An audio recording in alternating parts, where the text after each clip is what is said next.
What you are about to view or listen to is raw and unedited. Mike and Max's podcast takes you from the garage to the trail.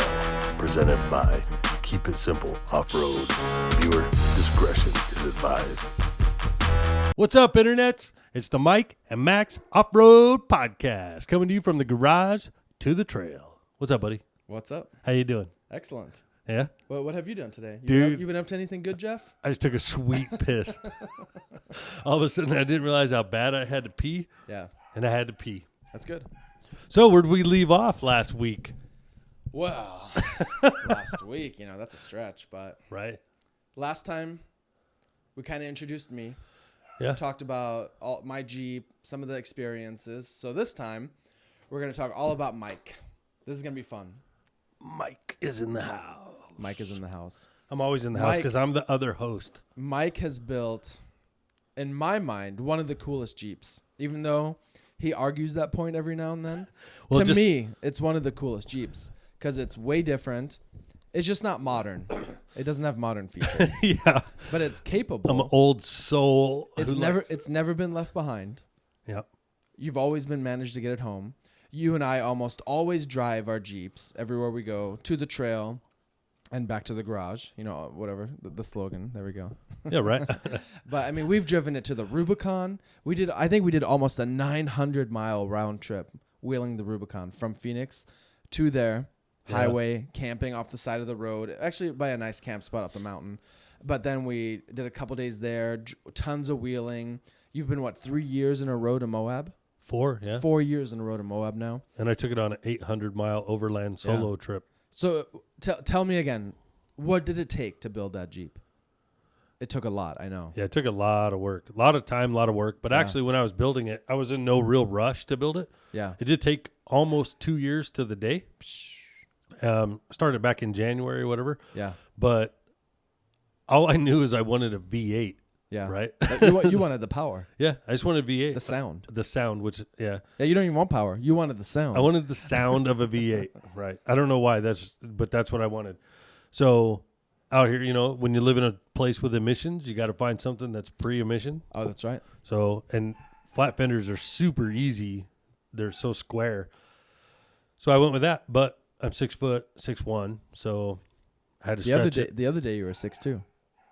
I used to be 6'2", but I'm old, man.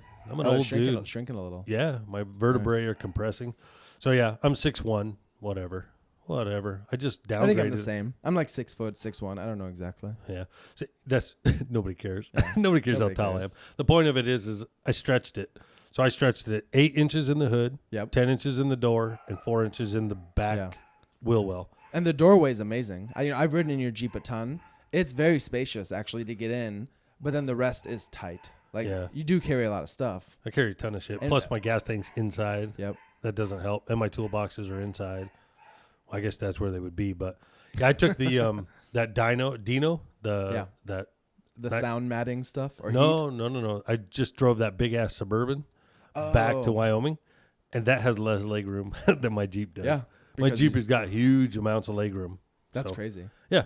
But because when you think of a modern day Suburban, it's like spacious, comfortable, AC seats. Yeah, this thing was huge. No AC. It was a big car, but the steering wheel, it was tight. But we'll save that for a different podcast. So basically, first thing I did was I got on Craigslist, found a 48 or found a Willys for $500. Nice. Added title. That's dirt cheap, right? Nowadays, those deals aren't really out there anymore. Yeah, like $1,000 or more. People know their value now. They actually got super popular and are almost played out now because everybody's getting one.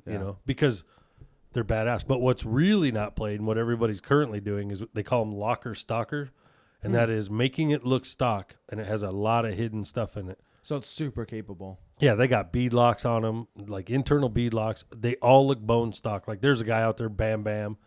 He's got his own YouTube thing too. Oh yeah, I've seen him at Easter Jeep Safari. Yeah. If you want to see him, he's on again. Go to Keep It Simple Off-Road's YouTube channel, and you can look up any of the flat fender runs. So they're in there, tons of them.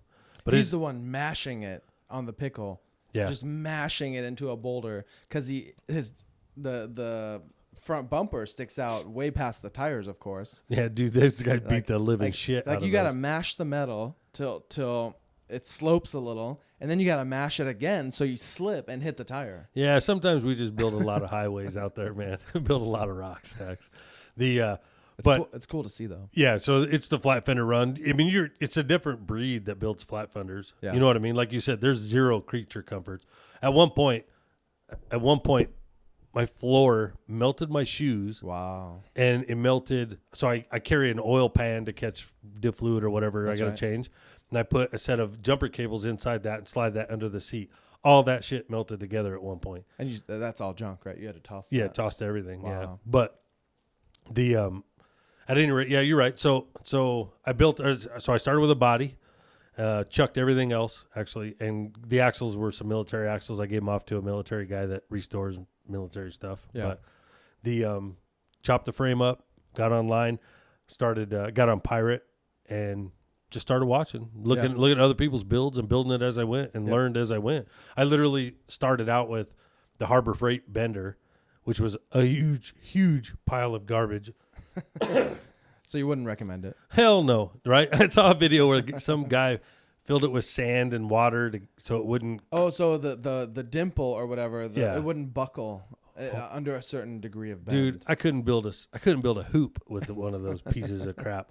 So at any rate, I mean, so basically I ran into another guy that builds mini trucks for off-road and stuff like that. And he had a regular bender. And I was like, what is that? So as I built my Jeep, I also bought the tools and learned how to use them during that build, you know, and literally built it from scratch. It's like a huge ass go-kart that has 50,000 miles on it now, has been everywhere. Will cruise That's insane. That blows me away. It has 50,000 miles on it. Yeah, it'll cruise 80 miles an hour down the highway, revved up pretty high. It cruises like 70, but it'll do 80, 85. And it crawls a wicked 159-1. That's awesome. Right. It truly is a badass Jeep. And I know you built every square inch is done by you. Yeah. The stretch, the motor, the wiring, the fuel cell, any filter, anything that goes into that, any hydraulic assist that you added, everything. Every nut and bolt. It's honestly a badass Jeep. Every fitting on end of every wire. And I think because you built it, you're super prepared. Right. Because you've had your hands on everything. I know that you have a badass slide out drawer with tools, fairly well organized with pouches, that big ass DeWalt impact. I mean, you could almost fix everything on the trail. Yeah. I definitely learned over the years of what to carry and what not to carry. Yeah. A lot of stuff. Again, this Jeep was built. My sole purpose was to always make sure it comes back. So make it super easy, super simple with good stock parts to an extent. You should be able to walk into any auto parts store and get most everything for that Jeep, except like the parts that could break, like the axles. Yeah, they're upgraded. They're chromoly, all the good stuff. 35 stuff like that. ARBs. You're just not gonna find it, right? But exactly. But we could. I broke my drive shaft in Heber and was able to rebuild it in the parking lot. So yeah, that was awesome. I guess that's just a drive shaft. Who the hell couldn't do that? Well, that was just a U-joint. Yeah. Had you blown centering out pin, the center ball? That's what it was. Oh, it was the centering pin. And that part you got it at an auto parts store. Auto parts store, yeah. Oh, I didn't know. And rebuilt it on there's a video of that too. Yeah. Up there. I watched it too, but I thought it was all about U-joints for some reason. I must have missed, or I didn't catch the part where you actually swapped the centering. Yeah, it had a combination joint and they didn't have it, so I ended up reusing the U-joints and just swapped out that centering ball. Very nice. Very nice. Does it? But yeah, so basically, it's got a fuel injected TBI 350 in it, which sounds great. Yeah, and it did. And then still sounds great to me. So it sounded really, really good. A nice deep tone. Yeah. It was beautiful. 2.5-inch dual exhaust through a Flowmaster. It would just rumble down the trail like bro, bro, bro, bro at idle. And then when I 4-linked the rear, the dual exhaust didn't fit anymore, so I switched it quickly to a single exhaust, and now it sounds like a fart can. Oh, no. Oh, it drives me batshit crazy. It's gonna get fixed though, because I'm not gonna tolerate that sound. So your muffler is louder or quieter than what it was before? It's definitely quieter. Okay. But there is a weird range. You have a Honda sound now versus like a V8 sound. No, I wouldn't go that route. It's not a Honda sound, but it definitely has a different sound. It does not have that badass little low rumble anymore. Not by any means. But anyways, so it has a SM 465. Yep. Has a Magnum box to a 205, which gives me the 4-speed transfer case, right? Yep. Into Dana 60 rear with 456 gears and ARB locker, 35 spline Dutchman axles. The front is a Dana 44, the heavy one with the 1/2-inch tubes. Yeah, Chevy, right? Chevy. ARB, full width, 30 spline axles. And I'm currently building a Chevy Dana 60 Kingpin with solid axles or solid knuckles and shit, everything new on that. What do you think this winter it'll be done? Yeah. Roughly? Yeah, because I went to 39-inch tires, and it's with the gearbox and 39s and a V8. It snapped. I broke a U-joint like it didn't even. Was it the first trip out after you put those tires on that you snapped that U-joint? Yeah, and it snapped it like under idle. Wow. Like it's so torquey. That's scary. It really is. I couldn't feel it anymore. I couldn't feel it torque up or nothing. It's crazy getting used to the 4-speed with all them shifters in there. Yeah, dude. Just going all over 4 shifters, a plethora of gears. I can't even tell you how many gears I can do. But it always felt like that's you, buddy. Oh. It always felt like I was in the wrong gear the whole time, and you really got to dial in to just pick a gear, stick with it. But for a long time, I wheeled with the 2-to-1. Or the 196. We're just gonna round shit up. So the 205 is a 190 or 196 2-to-1. The with the Magnum box, I can keep the 205 in high gear, and I can go to a 3-to-1 or 272-to-1. That's truth, but 3-to-1, and then I can keep. Let's see, goes 1-to-1, 2-to-1, 3-to-1, and 5.33-to-1. Well, they multiply, right? Yeah. So your regular low and your underdrive multiply into 5 point something. Yep, exactly. Yeah, 159 or something to 1. That's but awesome. It was really hard because I knew I was going to drive it everywhere. Yeah, I wasn't going to trailer it. So because trailers are for boats, just so you folks know. But when we've trailered, we're like, we've only trailered twice. This is so nice. It is really nice, dude. I do have my a question. Jeep has only been on the trailer twice, and that was 1 because it was cold, and 2 was to try the trailer. We did Highway to Hell. Yeah. In your Jeep. Yeah. And your truck, my truck. Yeah, that's right. And your trailer. And my trailer. Yeah, we were testing the trailer both times. It was good. Right. And it was winter. That was a Christmas run, right? Right around Christmas. So it was freezing at like 6 or 7 in the morning, and everyone's like, "Yeah, meet up time 8." You know, and we're like an hour plus away. Right. Now, we did throw Bobby Nelson under the bus on the last podcast, and he also ran this podcast, and it was fantastic. He's only that run, not this podcast. Yeah, that run. Yeah. The run. Yeah, the run. Yeah. No, we didn't throw him under the bus. If you're gonna make a mistake, but he's on every trail run, man. He's out there, which is awesome. Yeah. He does it. Yeah. He's definitely living it. He figured out how to make this stuff. He's doing it as a living now. So I wonder how his vision is. I don't know. What do you mean? Chemicals, chemical exposure to the eye. Oh yeah, I was like, totally lost on that. Jeez. Anyways, what I want to know, it was like ages ago. What I want to know, you built a Jeep, you're so prepared. What's the best trip you've ever been on in your Jeep? No matter how local, how far, how anything, the best one, the best memory. That ice cream social was awesome. Come on. No, the best trip, hands down for me, was the Rubicon. But we're supposed to talk about Pyatt Draw, dude. That's right, which was a really good trip. It really was, right? It was badass. Mm-hmm. Especially, I mean, like that place that Chris took us for the hot dogs, wherever that was. Do you remember what that was called? I'm still pondering the name. And they're building a brand new one right here. They are. On like 99th and I-10. Yeah, I want to say it was Dazos, but it wasn't Dazos. Anyways. I've never even heard of that. All right, well. Dazos. We're going to fill. It's a really good for like pizza pockets. It's like a little dive place. I only let Tim cook pizza pockets. Right. But, all right, so here's what we're going to do. We're going to fill in everybody the Pyatt Draw from the beginning, right? So we're going up to camp Pyatt Draw. Mm-hmm. Like, was it Friday night? Yeah, it was a Friday night. Friday afternoon. Okay. Yeah. We're getting off work, slamming our stuff together, meeting up with Chris, or White Chris. Yep. Did you have any problems getting packed up or leaving? I don't remember. I don't think so. I think it was all pretty smooth. The Jeep was, I think it was just ready to go. All the camp, and then I had already put all the camp gear in. Yeah, I'm sorry. We were meeting up with. We were going to meet up with Radmigo, right? And his friends. You had set that up. I'm pretty sure from the beginning he was going to meet us up there in the morning. Oh, I'm sorry. Yeah, Saturday morning. But you, I, and Chris decided to meet up at a restaurant in the North Valley. We got some food. It was fun. It was nice. Yeah, that was a cool place. It was nice to sit in the AC for a few minutes. Because it was insane traffic just getting there. Yeah. Chris's directions suck. Dude. He's all, drive around all of Phoenix first, man. That's how he sounds. Yeah, right. Remember? That's how he sounds. No, yeah. He's going to like that. That's I forgot about that. He did lead us on that big old ass trip way up north and then back down south to get to where he was at. And from his house, that truly was the best way to go. Yeah. And we all wanted to kind of get together and head out, which it was fine. It was like an extra 20 minutes. How come we're on the way up there? Why was I falling behind? Because I ended up meeting you guys because after I ended up having to catch up with you. Yeah, you probably just weren't ready. No, I was at the lunch with you. I think I was having the glitch. You in had the to pull engine. over. You had to pull over, and you said, "No, just go," because you're so powerful that you can just speed on the freeway, and it's not a big deal.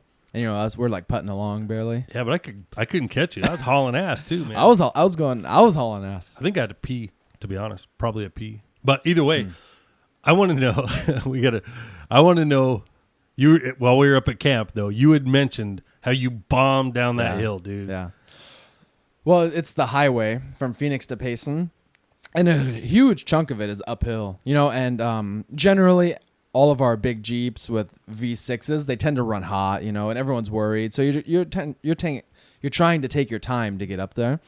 But man, once I hit the downhill portion, I just took it out of gear, let it go neutral, and I passed everyone. I mean, I was double gripping the steering wheel. I was actually scared. Right, white fisting like crazy. Yeah. I mean, I shouldn't say I was scared, but I wanted to be very prepared for anything to happen. Because sometimes when I take my Jeep out of gear and just let the RPMs fall down, to whatever idle is. Right. Sometimes it stalls, and then the steering's not really good, and then the steering wheel could lock. If you're in a turn. Oh shit! Like it has that safety lock thing in there. But the key's on. Yeah. But you would lose the power steering, the brakes. Yeah, everything. And try to restart. And it never stalled. It never stalled on the freeway. But I was white knuckling the steering wheel, and I was passing everyone. And it's a tight 2-lane highway, and I am just coasting, neutral bombing down every downhill. And the Jeep is smooth, man. It doesn't mind speeding up. Like to infinity. Dude, when we were at camp and you were mentioning you were way up over the top of the steering wheel and your elbows are up all high and you're like driving the shit out of it down. I was nervous, but it was really fun. That's crazy, man. And every on an uphill, I think Chris would either catch me or pass me. Right. I don't know why, but and that was only like the second or third time that Jeep's been out, right? Like that was the longest on highway trip you did, though, right? That was the first time basically driving it out of town, right, up a big steep grade into the higher elevation, and it was great. It did great though. I mean, that was badass. And I got that fuel cell, which is only 15 gallons. So I passed the last gas station coming out of Phoenix. I was like, I got plenty of gas. This is and it was on full forever. But then all of a sudden, man, when I started getting the mountains and the passes, and I'm at like 4,000 RPM, which the Jeep did really good. It never overheated. It never had fuss. It never had an issue. But man, that gas gauge was just like I was watching it. Like, 3/4, 1/2, 1/4, and then as I would go up and down the hills. The gas light would come on, go off. Gas light would come on, go off. As the floats bouncing around. Yeah. But you never did run out. I made it to that very first gas station when you reach Payson. In Payson, yeah. So from there, then I had to get gas as well because mine just sucks. We all did. We all got gas because we're going to be out there for the weekend. Then we met back up. I caught up with you guys finally at the grocery store. Oh, that's right. We went to Bash's. Yeah, yep. The Bash's. Yeah, that's we're good. Shopping for our food for that night. Right, getting some beer and some booze or whatever, but we're being cheap when you saw the rack for the manager's special. I always shop on the used food rack, even here at home. Dude. The bread, there's like here by my house, the used food rack. There's always good stuff. Well, we're not made of money. I mean, no. And these we're looking. So in Payson, we're looking at these brats. I mean, actually, I don't think it said a price, but Chris in the end said they were $1 for a pack of 5 or 6, and we bought 2 or 3 packs. They did say 99 cents on them. It was 99-cent manager special. Yeah, it was good. That's a great deal. And for some brats, right? That'd be great. But we bought a bunch of stuff. We bought burgers, chips, buns. Yeah, but stick to the brats because you had picked the most disgusting brats, and it was because it had the least amount of swell in the package. I think that's too funny. Sorry, he's resetting the cameras, folks. So it was this. What was it? It was the swell of the package. It had the least amount of swell, or what causes that to swell? Probably the gas from the meat rotting. I don't know. Oh my God, that's right? what Chris was saying. But you called it something else. You didn't call it a swell. What the hell did you call it? You had said like, oh man, I can't remember. But it's funnier than the word swell. It's way funnier. I don't recall, but I know what you're talking about. But they were the least swollen, basically. Dude, that whole package was ballooned up. And we're trying to blame the altitude for it. But the other one was We bought them at that altitude. Yeah, right. It's not like the delivery. They swole up with the delivery truck. Or like when you buy a bag of potato chips down in town and then you get up top and... Yeah, they're ready to blow. Yeah, you barely touch them in the grenade. No, not these, man. So, but it was cool, man. We went and bought groceries because if everyone brings their own food, it gets pretty pricey.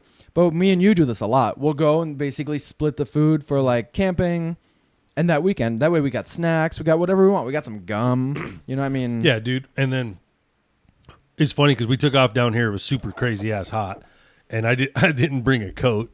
I didn't bring anything. I was so hot. I was so anxious to just get in the mountains and camp and barbecue and grill and hang out at the fire. So, but I have this Mexican blanket that's you can see in the video if you're watching it. Yeah. I cut a hole in it and made it a poncho of sorts, and then that was my blanket and to wrap my belt around the top of it. Yeah. We're great though, huh? Yeah. So we got a picture of that bullshit. That was cool. That was a cool night. We had a nice fire. There was no fire restrictions yet. I know more recently there's all those big fires in like Flagstaff and all over Arizona. But at the time there was nothing, and there's no restrictions. It was nice, man. It's so nice to get out in the cold weather, have a fire, sit around, and you're just bullshitting with your friends. And then Chris always brings the Jack Daniels or whatever, right? Which I always fall for it. Every time. I didn't. I stayed off the Jack Daniels. Let me get a little.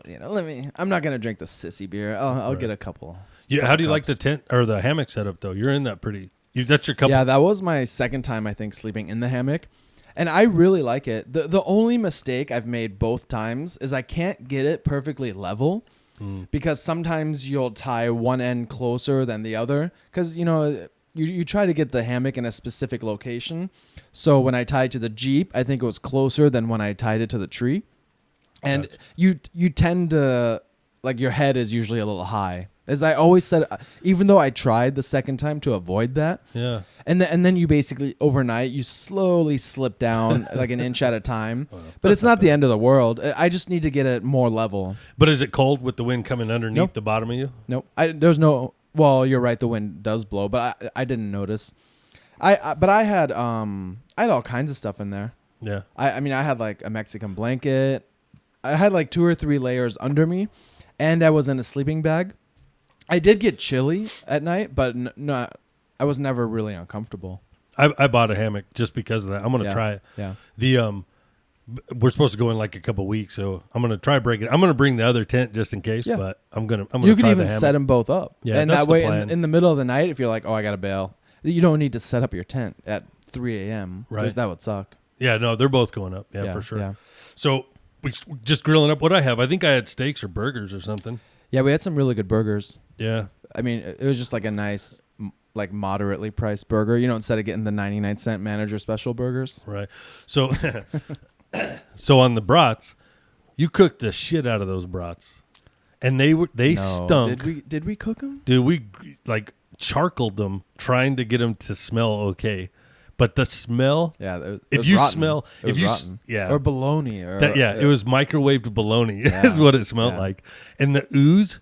Yeah. Even on the grill for an hour or whatever, it still oozed like snot coming out of the ends of them, and they was slimy. And I think you were cooking, so I don't remember exactly, but I know as a group we decided to pass. I think Chris I pushed it.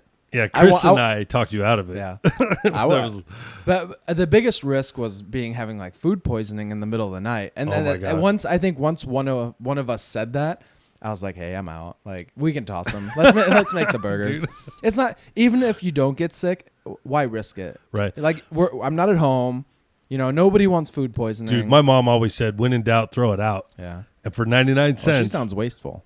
I mean, sometimes you gotta make it work. It does suck though, because man, a brat up there is so good and tasty. Yeah. But all right, so enough of the food. You didn't have any issues sleeping? Nope. Me neither. That's all fine. Your camp setup's always good. Yeah, I got that shit dialed in pretty good. Nice little footprint. It's like a sauna in there. Got the bag's perfect. Everything. Yeah. So the next morning, your group, Radmigo and his crew, is coming up to meet us. Yep. They showed up a little late though. Yeah, I had updated. I made like a little event page, but I had updated it and changed it from starting at 9 a.m. to 8 a.m. because I think Aaron and Natalie they wanted to kind of be back at a decent time. Yeah. So we bumped it up a little, and I guess he never noticed, and I never physically told him after that. I just changed it in the description. That's right, because when they first pulled up, we gave him a ton of shit for being late. Yeah. He's like, "What are you talking about? Yeah. I'm right on time." Yeah. But you're right. I forgot we bumped it up an hour. Yeah. And Natalie, but that's all right because that always gives us enough time to hang out with Natalie and Aaron and catch up with them and look. There is 47 I don't Dodge. think we waited that long. I think even those guys were running a little bit late, and then our camp wasn't fully broken we were down. Still packing up. We weren't in a rush, and nobody was in a rush. Yeah, that was a good weekend. Everybody. So again, we're in the mountains. Perfect trip. Yeah. Going on Pyatt Draw. Yeah. The ultimate goal of this Pyatt Draw is to hit the filter. That's the goal, right? Well, the not to wheel up the filter, but to get there. We were all going to try it. Like three of us were. You were definitely trying it. The line on the left. Yeah, but you know what? I've seen that called in the magazines, the filter. You know, the middle line's a buggy line, but that whole obstacle is the filter. That's the way I'm looking at it. You're right.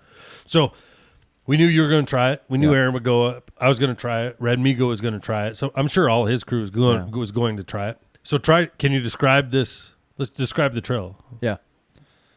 The trail is really, the majority is like a shelf rock. No, that's not the right description. No, I think you're right. It's like a bunch of like a flag. It's flagstone basically in shelves almost. So all the obstacles are very square. But a lot of little offshoots, like you're going up and down. So you're going up this riverbed. It's basically in the riverbed, and there's a bunch of shelvings, a bunch of flat rock, different layers, and on the sides or lefts there's like usually outcroppings you can try to get up and over and work around. Go over. There's even one down tree where Tom went over, broke his steering box. But that's right. Our old buddy Tom. Yeah, it did a separate trip. I got you. Yeah, and then so we get up going. How's the Jeep running?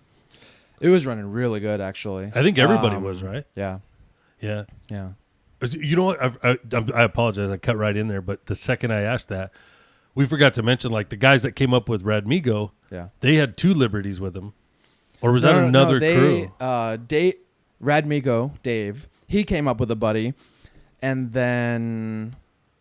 Did you invite that other crew? I did. Evo Drift? Yeah, Brandon. His name's Brandon. Yeah. And he brought his boss, and they both work at a shop where it's some type of car tuning shop. I wish I had the name, but I don't remember. But they have, it was like a race car shop sort of real high dollar cars. Yeah, when we were talking to him, that's kind of what he explained. And they had 2 diesels. They both were diesels? Yeah, they had 2 Jeep Liberties. They were both diesel. And they had no problem cruising up the hill, man. I think they put out a lot of torque out of those things somehow. Well, that black one, man, that guy had the cleanest it's nice. Straight axle swap I have ever seen. Yep. I thought that was literally factory. Yeah, it's nice. That came out so beautiful, yeah. And I didn't even know it. So that was they were mildly lifted, 33s even, maybe 35s. Yeah, 33s or 35s. Yeah. But they're nice, man. They're clean. Yeah. But Brandon ran into an obstacle, and I was like... he just broke an axle shaft. But he didn't. But it made a crazy loud like clunk. Right. And he kind of I think he kind of rammed into it. Not on purpose, just some of the stuff you don't see. And like me and you have done it a million times where you hit your diff and you're cruising pretty good and it stops you. But he did a move, something like that. And man, I looked back and I was like, here's the first broken axle shaft or something. Yeah, he was hung up on a skid plate there for a little while. Yeah, and maybe that's it. He just hit something like the skid plate, but it was loud, but nothing was wrong. Right. I think we looked real quick, and he backed up and just repositioned to hit that rock a little better. I was leading that, so Yeah. I was trying to keep it moving because we had so many crew. Dude, I was way out front, and then all of a sudden, everybody disappeared for a long time, and we walked back, and that's when we saw him hung up there. But you're right, I think he worked his way off of that, and that was right when Aaron was trying that big-ass crack on the left, those two rocks that had a giant crack in it. Yeah, it's like a big V. Yeah, and I walked over, and Natalie, his wife, she takes pictures, right, Pinnell photos, and then so she's taking pictures on him. He crawls up this crack that's pretty rough, with zero problems. So she tells him, go back and do it again so I could video it. So she missed it. Yeah, she didn't video it. So he goes around and does it again. And that's when I was just walking up, and he slips off and just caves in the side. And it goes right into it. I'm pretty sure I got that video too. And then she was like, oh my God, it's always the second trip. You know what I mean? But he was bound in there hard. And that's a good gouge in the door. Or it's the door or like the rear quarter of the door or something like that. Yeah, so what Aaron has, he's got an incredibly beautiful blue 47 Dodge. And he combined like a modern Magnum, basically a 3/4 ton or 1 ton Magnum truck, Dodge truck. I think it's like a late 90s Dodge chassis. Yeah. And then, like you said, a 47 body. And he's on 42. Incredible. Yeah. Definitely post something in the video of that. That's hands down my absolute most favorite off-road vehicle ever around. What's that? Oh, I didn't want to say it. Yeah. But I'm holding my hand up to, this is what we're going to post it. Yeah, but we're not. It's just going to cover up the screen. But so that thing's beautiful. Yeah. So now Natalie's all bent because she made him do it and caved in this. Well, it didn't really cave it in, but it definitely creased the shit out of the side. Yep. What you're gonna do? You can't. I mean, he didn't build it to let it stay at car shows, even though he's won every car show he's ever entered it in. It's that nice. It's gorgeous. Right. Now I've gone up that obstacle before, and I think I had to winch up it because I got crazy jammed when I still had my JK, and it did some kind of damage also when I got into it with the Liberty though. I got the front tires up on it. Then I basically hit both rock sliders. And at one point, both the rear wheels were already like an inch off the ground, and I was on the belly. I was on both rock sliders and the belly. The front was touching the entire time, but it had no weight, so it couldn't bite. And then the rear was already hovering, so I just backed off because I knew. And I got door damage from taking it easy. On that one? Yeah. Oh shit. I know that one side is so undercut. It just is. It's not trying to even force the axle up. It's trying to force one side of him back and twisting while the other one sucks down into that hole, and then it tries to get up and over that crap. Hey, yeah. Anyway, I was gonna say you know what I'm gonna say. I want to make a quick correction on our last podcast on the white line obstacle. Mm-hmm. We had talked about, I said, you put the passenger side tires up on the white line, but and you don't. Driver. It's the driver's tire. Oh, yeah, so in case anybody someone's gonna points try that shit out, yeah. That'd be. And I want them flipping over into that. God damn it, Mike said. Yeah. No, that's a good correction. That might not have been the last podcast. It might be the next one. Well, but it's the one where we talked about the white line on Table Mesa. Yeah. Whatever one that was. I don't even know where it was. Hell, it might even come out next week. I remember from the Payson wheeling trip, just while we were in the rocks, before we all got to the filter, you had said how much you really like having the 39-inch Toyos. Oh, yeah. Oh, my God. The clearance. That's like cheating, dude. Yeah. That is cheating. What did you air yours down to? Do you remember? 8. 8, yeah. Yeah. Because you got bead locks. I mean, dude. You got no problem airing down. It was those rocks were pebbles. That shit was so smooth between obstacles, and it didn't even slow it down. Doesn't hesitate, nothing. Just that's why I was so far out in front. That's why it's funny because Natalie posted a whole bunch of pictures, like a ton of pictures. And again, you're not in them. Not one. Yeah. Not one. And I have probably 4 hours of her car or their car, and so I was like, geez, that looks like a really fun trip. Because I'm not even in any of them, Natalie. But I agree. I actually have the same tires as you. Those 39-inch Toyos. Yeah. They're like a race tire from a truck. That they're really easy to get. Yeah. They're moderately easy to get, right? You got to look, and you got to either know a place or you just got to find them. They're not super grippy though. You don't think so? No, I think they slide around even more in those MTRs that I had. But the MTRs I could never balance, so it doesn't matter. Yeah. I like them. These drive good. Yeah. They are loud on the freeway. Oh my God. That one. I like them for, you can't beat it for the price. No. So what? Maybe you lose a little bit of grip, but you gain the clearance. You get a great value on a tire. They look way, way cooler. Yeah. So now we're setting up at the filter. We get everybody up there. We're waiting for everybody to come up. The filter is, so the center section's what's considered the buggy line, and that's probably a double-edged waterfall. The first one is, I don't know, maybe 8 or 9 feet. The second one's probably 4 feet, but the undercut on that first one is just horrendous. And you basically are riding. It's insane. But on the left, there's a couple little ledges, a nice flat spot it's kind of flat, drops down a little bit to the right where your tires are, but that's also where the main filter is. And it's probably 3 or 4 foot ledge drop off there. Then you start, it's kind of like a straight up, maybe 3 or 4 foot climb, and then to about a 45 foot or 45 degree slab sort of setting there. And it climbs up on it. And then just as you can get up on it and you crest, there's another little about a 2 foot ledge you got to go up after that. And all that is progressively getting you about 10 to 12 feet. It's pretty big. Yeah, going up where the center is off the section. So if it got all really crazy and bounced hard, you could flip technically 10 feet off to the right into the middle of the filter. Yeah. There's definitely the possibility before that. But I think you'd have to be doing something really dumb to full on fall off the left line into the filter. Yeah, you'd have to be full on rock bouncer. Yeah. And I've done the left line a few times when I had my old JK. So way easy too. Yeah, I mean I went down it. It had rained, and so we drove the road around, and I just jumped straight in, and I drove down the obstacle, and I had no choice but to come back up. Yeah, and it was wet. You came out of the center. Yeah, I like that. Buried line. in water. I like and that crawled up and out where, I've never seen anybody even attempt the line you took, and then bang a right and go. I'll throw that video in here. It's actually no, we don't have to throw it in here. It's up on the Keep It Simple Offroad YouTube right now. It's called Max Climbs a Filter. Yeah, it's pretty cool. It's badass. Yeah, super badass. So it's one of my favorite ones. Anyway, but that gives you an idea what that filter is. Is a beast. Radmigo, in fact, just broke his axle on that. I know. I don't think you wanted people to know that. Oh, sorry. Never mind. Because he's going to come on and tell us how to fix. He just said today he was going to call in and say, hey, man. Anyway, somebody hooked him up with his axle trying to get him to work. And he's got some axle information we could share. So, really? Yeah. Nice. But he said whenever. I know he's already got his new axle shafts installed, but I don't know about whatever the other info is. Yeah, had to do some sort of trick to get him to work. Interesting. Yeah, that'd be really cool to know. Yeah, nitro axles. Yeah, nitro. Something.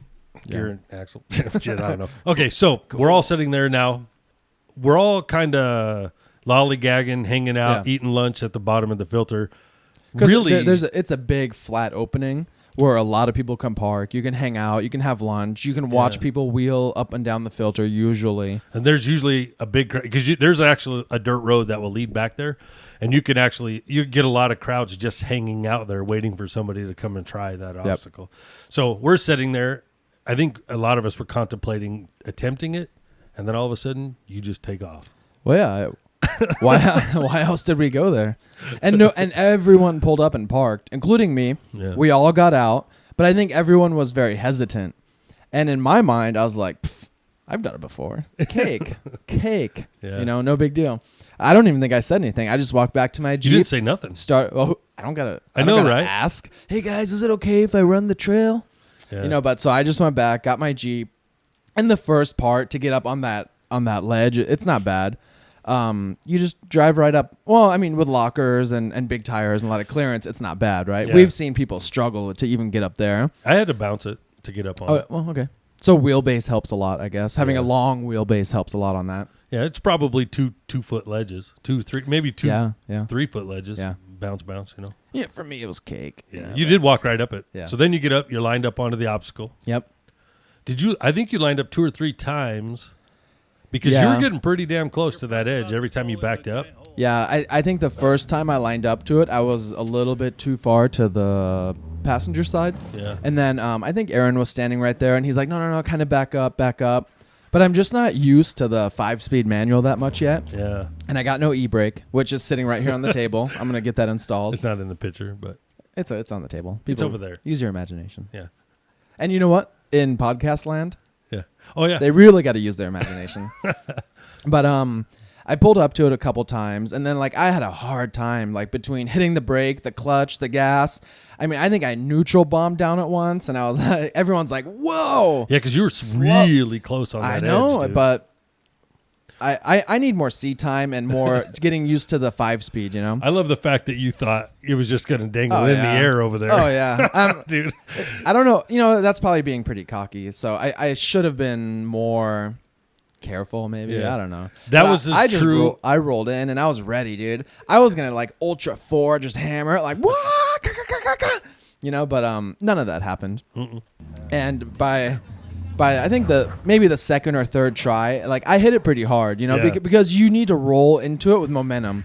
So whatever's gonna hit is gonna hit. It's almost like the Moab bump. You get the front tires up real cautious and then pin it. Exactly. Bounce the and usually, in my experience in the past, it works. Yeah. You know, this time it just went kaboom. Yeah. And everyone was like, stop! And it actually broke a link. It broke a piece of the cross member. Oh. And the Jeep was down. Yeah, it on sucked. the obstacle. It was down. Yeah, front tires up on. Yep. Sucked the rear axle crooked sideways. The passenger side tires tucked and rolled up till it hit the body. And I think that's from me giving a gas in that obstacle. Yeah. Because I would be basically driving the wheels forward. And when that link let go, it probably drove. Not only would it have rolled that way anyways, but I think I forced it into the rock slider really hard. Yeah. Because the tire was only at like 10 psi.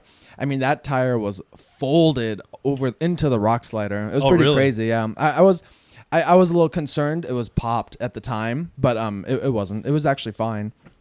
And you know, then we stopped. You got to kind of evaluate it. And now you realize, like, man, I wish I had an e-brake. You know, man, I wish a couple things were a little nicer or more convenient. Or I would have had a hand throttle. You know, maybe I could have been a little bit more ginger on it, you know? Yeah, but you don't know, you know, again. Yeah, you got to learn. You got to learn. It's not an easy obstacle by any stretch of the But it was, in my opinion, that's the worst breakdown I've ever had. I mean, for your rear axle to basically lunge out of your Jeep. Did you hear a click? I did. We got to pause. That's all right. Snap, crack, pop. No, Yeah. you're okay. So that was probably the worst breakdown I ever had. And I mean, the rear axle with the triangulated 4-link, I mean, it rolled, one side of it rolled forward into the Jeep. You know, this is all once we're out there looking. I mean, I got it in gear. We threw a winch cable from the top down to my Jeep so we could be under it. You know, it physically can't. It's not going to roll uphill on accident. No, but it could definitely have slid off into the bottom. And we hooked it to a winch cable, so there was no more damage there. Yeah. Or no more chance for further damage. But then we were like, man, like this is bad. You know, what are we going to do? Yeah. And luckily we were prepared. You had your ready welder. I brought the stick welder kit. Me and you are really well prepared on tools and spare parts. Yep. But this breakdown was pretty bad, so we were going to need to weld. Yeah, definitely welding. So we all knew what we had to do, right? Yep.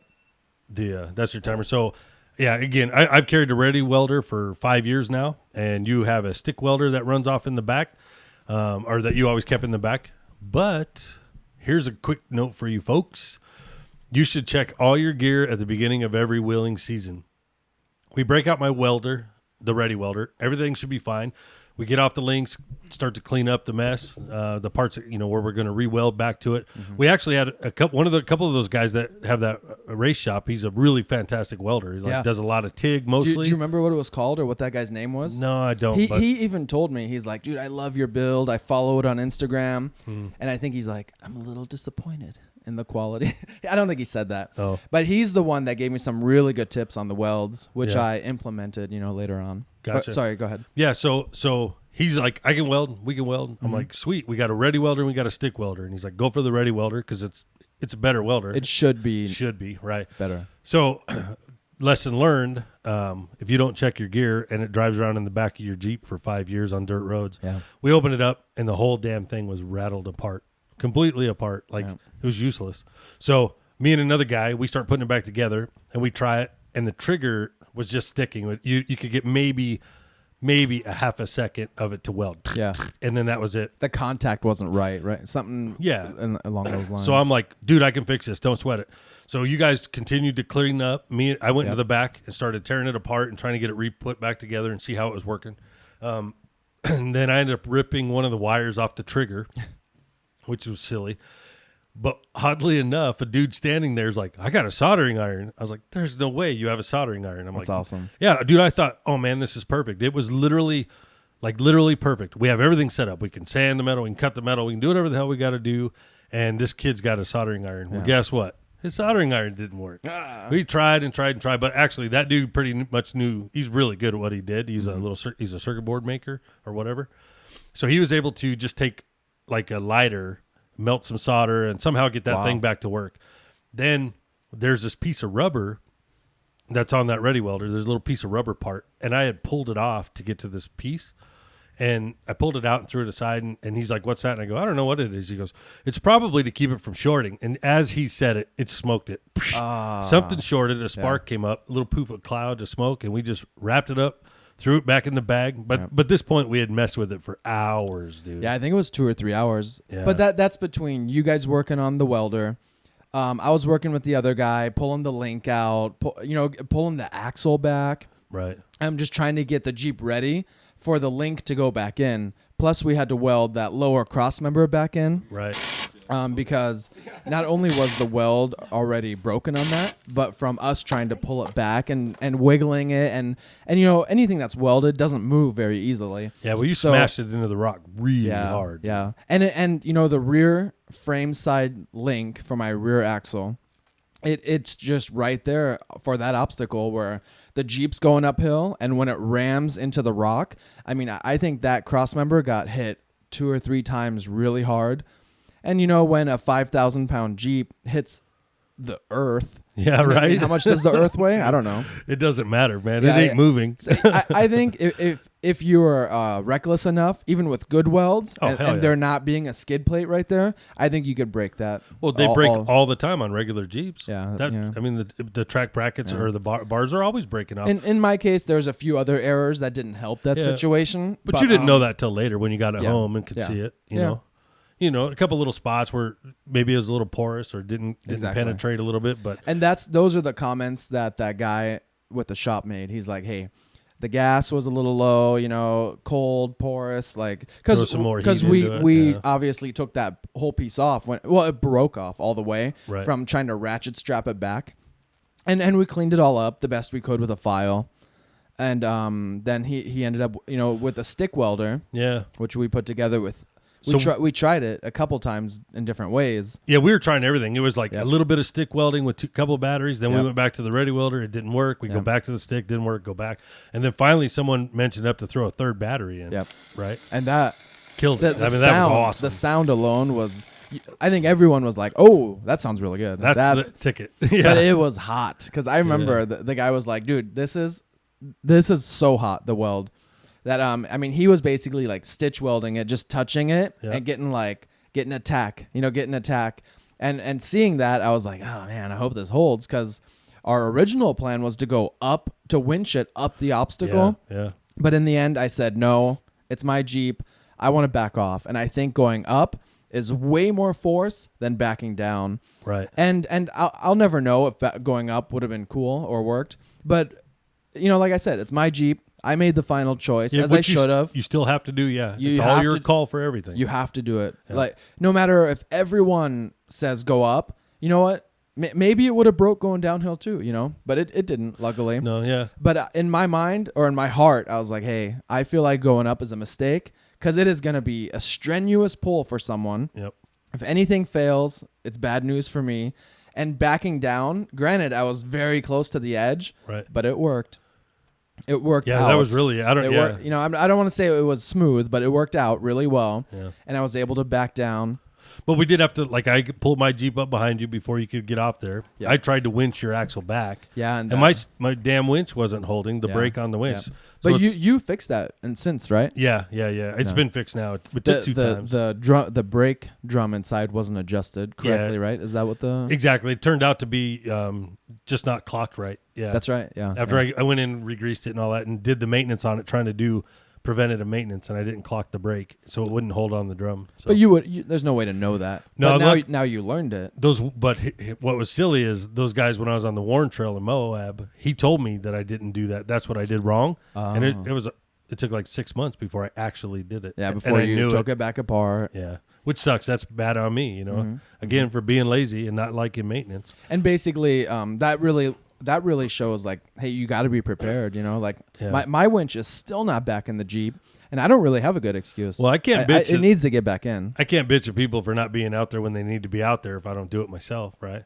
So I believe we ended up ratchet strapping your axle to your own bumper, I think, is how we pulled it back into straight line, got the link back in, got everything hooked up. One of the best things about this repair, and I've seen a lot of repairs out there, is I've worked on your Jeep a bunch, right? Yeah. And I could have jumped in, gave a hand, but everybody had a better skill. Like, I'm an okay welder. That guy was a better welder than I was. So I have 0 issues with letting that guy weld. You were cool with letting him weld. Yep. So he jumped in there. He started taking that off. Everybody found where they needed to go. It worked out really well. It really did. And the rest of the people, they grabbed their lunch. They hang out. A couple of them went for hikes. Yep. I ended up just cooking steak. I just pulled off to the side. Well, you spent a lot of time trying to fix the ready welder. Yeah. And then you're like, everything's handled. Like, why am I gonna jump in and be like, no, you do this? Exactly. It didn't. And I think we've had enough experience off-roading and seeing people kind of just be extra and be in the way that you totally recognize, like, hey, I got nothing to do besides like they're obviously on the right path. Like, I'm going to make some food. So I had some badass steak chunks to make, but I brought 0 seasoning. And I caught so much shit for that. Really? But you know what? There was no steak, dude. Everybody I walked around with a little pan with little steak chunks, offering them up. And I tell them, there's no seasoning. And they're like, oh, it don't matter. And there was not a steak left. But when Natalie hears this or sees this, there's going to be a comment on the bottom that says, you never cook steak without seasoning, period, dude. But if you're a meat eater, you eat steak with steak. Oh, I want to put steak on my steak. You do like a sandwich. You put 2 together. Yeah, a little that's cheese how I in roll. the middle. No, man, no cheese, dude. No, I want to taste the meat. But yeah, so we pull you back off. You back off. Then, that trail's still rough. They're out all the way to the main road. It was a good. We weren't even to get back to the road. The bypass road. So I don't have to wheel the whole trail out, because I wanted to be as careful as possible, not apply a lot of pressure to the rear axle. So real quick, there's a road. So you're in this wash, but there's a road that just snakes back and forth on it, and that's the bypass road. Exactly. Right? So you can picture it. That's all. So from the filter, we had to go, like 100 yards, maybe a little more, but on like kind of wheeling. There's some boulders, some stuff. Yeah. And I was stressing. I was like, please don't break, please don't break. And nothing went wrong from the trail. From where it broke, I backed it down, got it. We wheeled the little path and then took the bypass road out, and it held. Yeah. Really well. Yeah. I mean, well enough. Well, then when you hit the pavement, yeah, you're hauling ass then. So we did. We took it. Aaron and Natalie had a friend that actually lived in Payson, and they reached out to him, and we asked if we could keep the Jeep there overnight, and he said no problem. And in my mind, that was the right choice, because we've seen a buddy drive his Jeep back damaged, and we were stressing. Remember, he broke those tabs off the steering box. Yeah, Asian Tom. And every time, Asian Tom, every time he made a right-hand turn, it was a long, sweeping right-hand turn, because that box was pulling off the frame. Yeah. And we're way in the mountains. We told him, take it easy. We told him, tow it for one, and he refused. So we're like, at least take it easy. And he was going 75, bombing down the freeway. And I knew I didn't want to do that. Right. So exactly. But you were still going, I'm sure, too, because it didn't feel fast to me, but it was about 40 miles an hour. But I bet to you, because you're so hyper aware of everything right now. And I didn't want to drive it fast or on the road, really. But you have to keep up with Aaron. Speaking of Aaron real fast before we get too far out of there, as soon as you got off the filter, he takes his 47 Dodge and he climbs right up that beast. I'll throw that video in here because it's a cool video. And then you can also just listen to the way that thing sounds. It's amazing. Yeah. So he had to show off.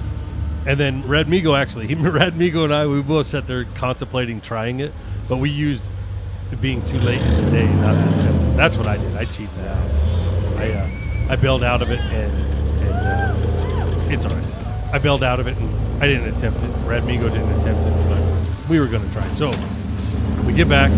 Now we're heading into Aaron's buddy's house, and because you're going to stay there. Is that what it was? Is that the plan? Keep it there overnight, and then you're going to ride back with me?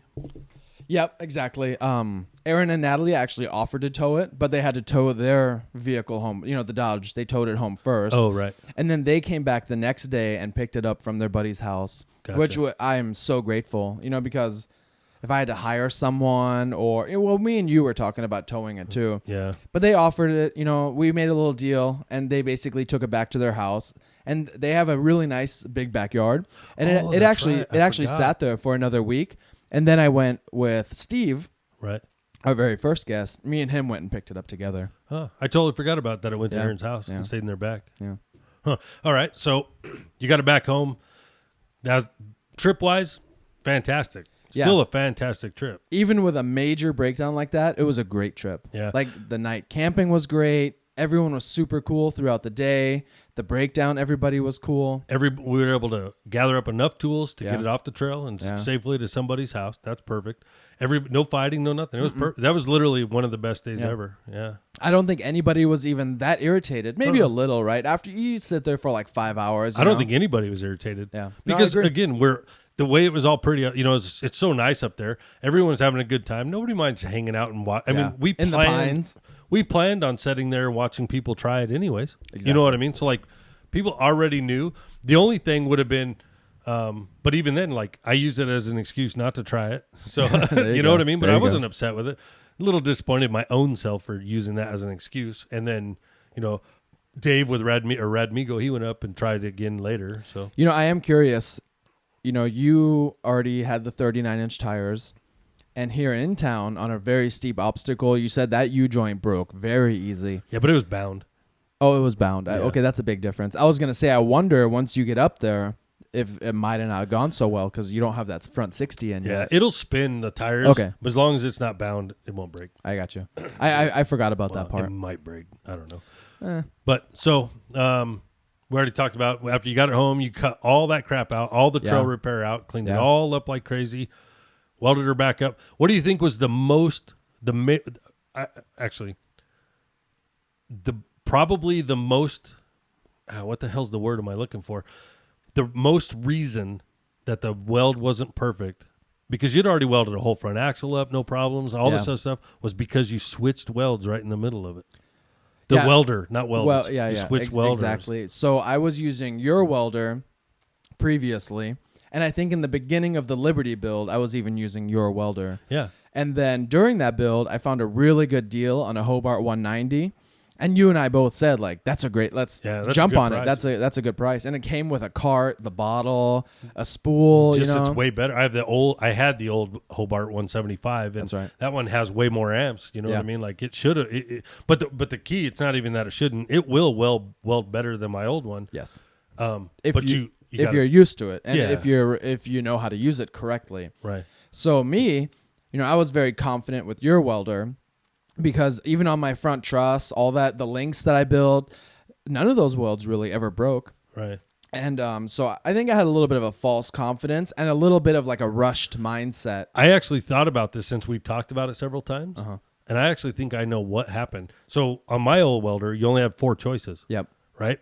So it was usually clearly too hot or clearly too cold. Yes. And you can't go clearly too cold. So you just go too hot and deal with it. Yes. Right? So you move faster, do whatever. They're a little more bulgy, you know. Where yours has 9 settings, exactly, give you too many choices, and you couldn't figure. And then I was somewhere in between. Yeah, which I wasn't in between. I was too cold, but it looked really good to me. Yeah, and I just didn't. I didn't recognize that it didn't have the correct penetration on a few spots. And once you get a little bit in there, it can tear the whole thing out. But then you beat on it with that much weight, that much rock. Like you said, there, it's not going away. And that was the third trip out with it. Yeah. So it had already survived wheeling out back, which is what we call a place by our house. Right. I had done the entire Crown King Trail and then tons of highway driving. I mean, all of that is fairly demanding. Yeah. So and then until I beat it to death, ramming it into that obstacle, which it could break. Anything could break. But the point of this whole part right here is another value tip thing would be when you get a new welder, practice the shit out of it until you get comfortable to how that thing goes. Just like I did. They're all different. When I started with your welder, I took a lot of time just trying to run some beads and some corners, weld some metal together. And I kind of skipped that part. And I was like, I got this. And I read off the little label deal there, so whatever, 188 wall, quarter wall. I kind of went off the settings and then got a really good feel for it with the speed adjustment, the wire speed. And that's it. Just takes a little bit to dial it in. But it wasn't right.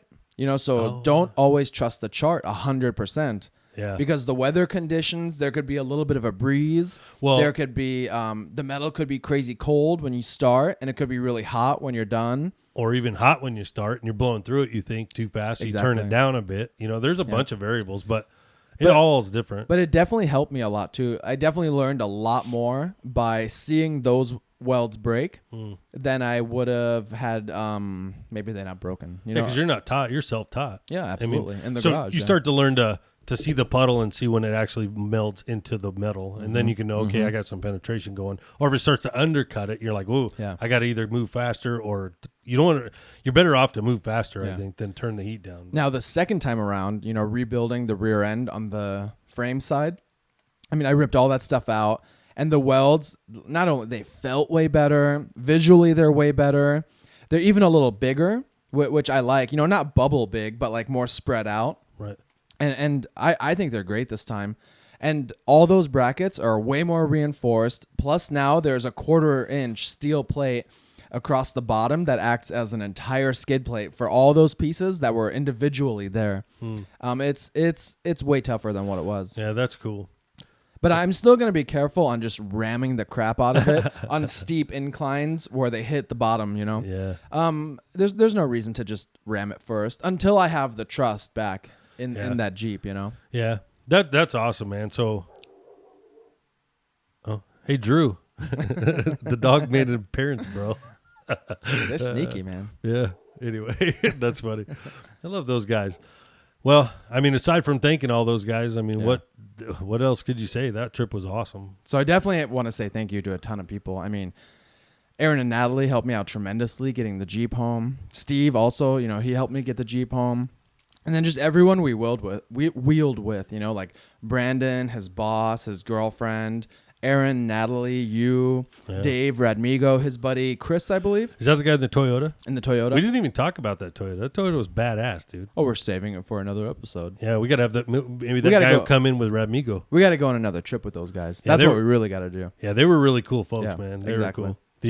But basically everyone helped out a ton, which is what I like to see with my off-roading friends, Yeah. I don't like to be the guy that causes the problems, but I was super grateful that it was an awesome group of friends. Talking about that too, you handled yourself very well because I'm sure you felt heat from everybody looking at you and being that guy. There's pressure, first of all, it sucks that you broke down, but what are you going to do? Yeah. Like I already broke. Like I'd be tripping out for me because that's how I am.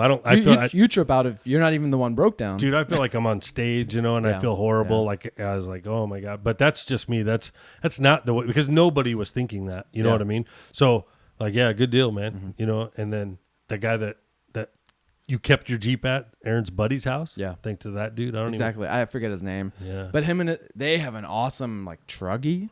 Yeah, that was cool. It was cool. And they have like a truck with a huge trailer that has like a camper thing on the back. Yeah, hillbilly. And then the truck sits behind it on the trailer. I was like, that's my setup. I think they call it Hillbilly Hilton. You call it Hillbilly Hilton? I call it badass. Right on. Well, hey, what do you think's coming up? What's coming next week? Well, we're going to get into cutting off the back of the Jeep. You did cut off the back of the Jeep. Well, I was trying to lead, I'm like, hey, not yet, maybe. Well, we already talked about leading, but everybody knows now on Instagram. But next week we get into it a lot more, and we just go on a rant. We a little rant about spotters. Yeah, exactly. You go into a rant. I never rant. No, nonsense. Angry Chris. Right. That's it, folks. See ya. Thanks for listening. Peace out. We'll be right back.